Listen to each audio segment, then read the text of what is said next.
उत्तराखंड में uniform civil code को लागू करने की तैयारी है और इसे लेकर सीएम पुष्कर सिंह धामी ने राज्य विधानसभा में बिल पेश कर दिया है। अब अगर ये बिल विधानसभा से पास हो जाता है तो राज्यपाल की अनुमति के बाद ये कानून बन जाएगा और अगर ऐसा होता है तो उत्तराखंड आजादी के बाद यूसीसी लागू करने वाला पहला प्रदेश बन जाएगा।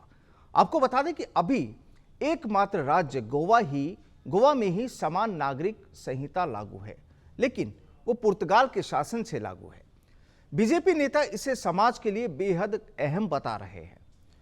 हमारे सहयोगी उमंग माथुर ने बीजेपी प्रवक्ता अशोक शेखावत से आज इसी मुद्दे पर बातचीत की और जाने उनके विचार, वो आपको सुनाते हैं, फिर चर्चा को आगे बढ़ाएंगे। उत्तराखंड सरकार ने यूनिफॉर्म सिविल कोड, जिसकी मांग 2014 से ही उठ रही थी, लागू कर दिया है। और जाहिर सी बात है, उत्तराखंड के बाद अब भाजपा शासित जितने भी राज्य, वहां पर भी इसे लागू करने की मांग लगातार उठ रही है, क्योंकि बीजेपी के मुख्य एजेंडे में यूनिफॉर्म सिविल कोड शामिल था। हमारे साथ भाजपा प्रदेश कार्यालय से भाजपा के वरिष्ठ प्रवक्ता अशोक शेखावत जी मौजूद हैं। भाई साहब, उत्तराखंड सरकार ने तो लागू कर दिया है और लोगों को उम्मीद है, क्योंकि भाजपा के मेन एजेंडे में यूसीसी शामिल था, तो राजस्थान में ये कब से लागू होगा वो जनता जानना चाहेगी। देखो, पहले तो मैं आपको ये बता दूं कि समान नागरिक संहिता समय की मांग थी। ये आज से समय की मांग नहीं है।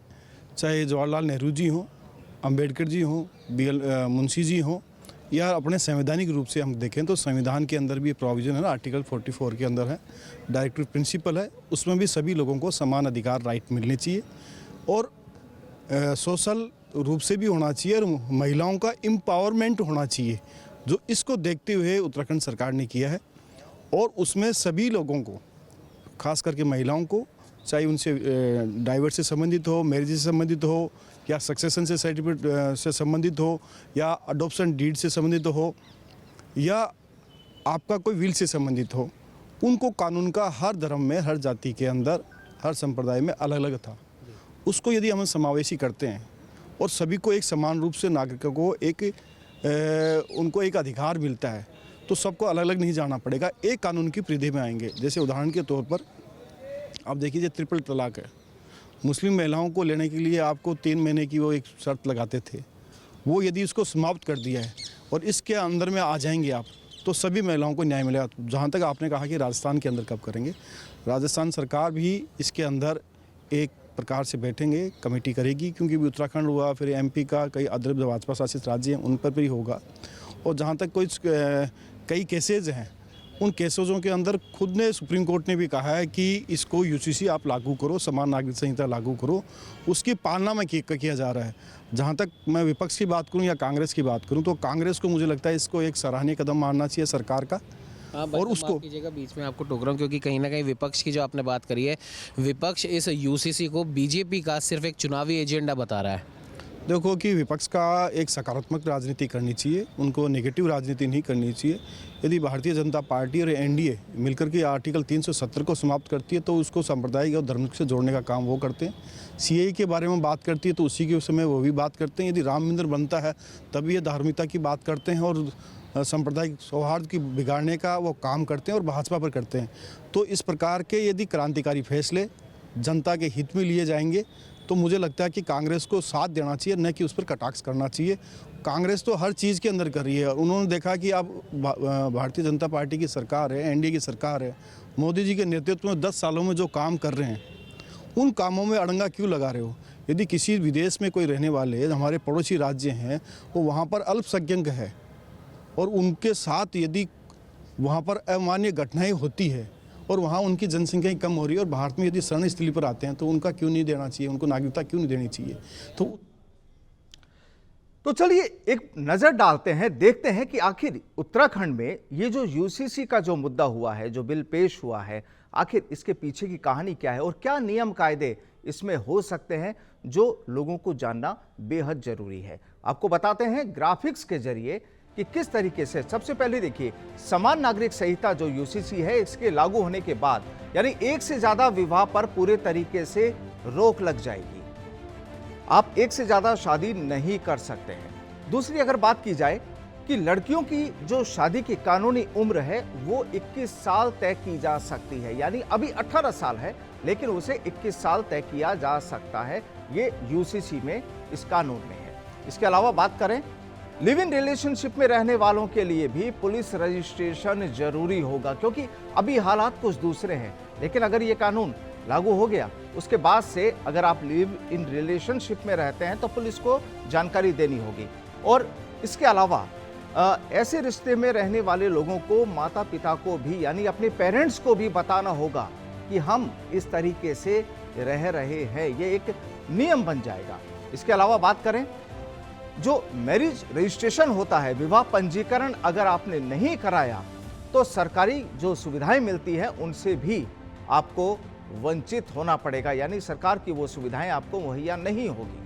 बात करें मुस्लिम महिलाओं को भी अगर बच्चे गोद लेने का अधिकार होगा और गोद लेने की जो प्रक्रिया होगी वो भी सरल हो जाएगी, यानी बहुत ज्यादा कठिन वहां पर प्रक्रिया होगी, वो नहीं होगी। पति और पत्नी दोनों को तलाक की प्रक्रियाओं तक समान पहुंच प्राप्त होगी, यानी जो भी सुविधाएं मिलनी होंगी वो दोनों को समान रूप से मिलेंगी अगर डाइवर्सिटी का मामला होता है।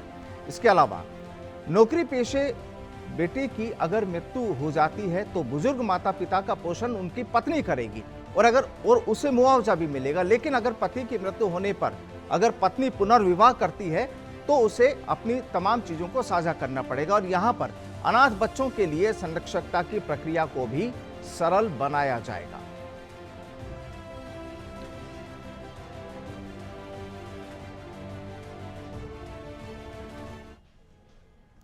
बहरहाल देखिए, यूसीसी का मुद्दा उत्तराखंड में काफी चर्चाओं में है और तरह तरह अब जो तमाम जो नियम है वो भी सामने आ चुके हैं। बीजेपी के जो लीडर्स हैं वो इसे एक अच्छी पहल बता रहे हैं, लेकिन विपक्ष जो होता है वो उसकी खिलाफत करने में जुटा है। आखिर सवाल सीधा सा ये कि उत्तराखंड के बाद अब ये गाड़ी राजस्थान में कब तक पहुंच रही है और राजस्थान में इसे लेकर यूसीसी को लेकर किस तरीके से क्या क्या तैयारियां हो रही है, आज इसी मुद्दे पर चर्चा होगी। चर्चा के लिए मेरे साथ मौजूद है सहयोगी उमंग माथुर। उमंग, क्या लगता है कि उत्तराखंड में देखिए ये चीजें हो गई हैं, आपने बात भी की, जो प्रवक्ता हैं अशोक शेखावत जी उनसे भी बात की, वो कहते हैं कि विपक्ष की जो राजनीति है वो एक अच्छे स्तर की होनी चाहिए और कमियां नहीं गिनानी चाहिए। लेकिन कुल मिलाकर अगर एक बार सियासी चीज़ों को भी देखा जाए, क्योंकि बीजेपी शासित राज्यों की भी वो बात कर रहे हैं कि बीजेपी राज्य जो शासित राज्य हैं वहां पर भी धीरे धीरे ये चीज़ें होंगी। क्या लगता है राजस्थान में ये गाड़ी कब तक पहुंच सकती है? बिल्कुल Pradeep ji, uniform civil code जो कि उत्तराखंड में लागू हो चुका है और तमाम जो जैसे आपने भी कहा कि बीजेपी शासित राज्यों में जो कि तमाम बीजेपी के लोग भी कह रहे हैं कि वहाँ पर भी जल्द ही लागू होगा। और राजस्थान की विशेष तौर पर अगर बात करें तो ड्राफ्टिंग एक कमेटी बनेगी, जो भी हमारी बीजेपी लीडर से जो सरकार में है, प्रशासन में, उनसे हमारी बात हुई है। उन्होंने कहा एक ड्राफ्टिंग कमेटी बहुत जल्दी तय की जाएगी। मंत्रिमंडल बैठक एक होनी है जो कि आने वाले 17-18 तारीख को शायद हो सकती है। उस मंत्रिमंडल की बैठक में फैसला लिया जाएगा, ड्राफ्टिंग कमेटी होगी और उसके बाद में राजस्थान में भी बहुत जल्द यूनिफॉर्म सिविल कोड लागू किया जा सकता है और उससे पहले हो सकता है कि हम मध्य प्रदेश में देख लें। लेकिन प्रदीप जी, बहुत ही कम शब्दों में दो मुद्दों पे यहाँ पर बात कर लेते हैं। जो विपक्ष है, और विपक्ष में अगर मोटे तौर पे बात करें तो कांग्रेस के कई लीडर्स हैं जो यूनिफॉर्म सिविल कोड की मुखालफत कर रहे हैं, लेकिन उन लोगों को पता नहीं क्यों अपने ही बड़े नेताओं के, अपने पुराने जो उनके लीडर्स हैं, उनके वक्तव्य, उनका जो संसद में उन्होंने जो कार्य किए हैं या वो करना चाहते थे वो भूल जाते हैं। जैसे कि हम बात करें भारत के प्रथम प्रधानमंत्री जवाहरलाल नेहरू की, उनकी भी पहली संसद में यूनिफॉर्म सिविल कोड का मुद्दा रखा गया था, हालांकि किसी वजह से वो लागू नहीं हो पाया।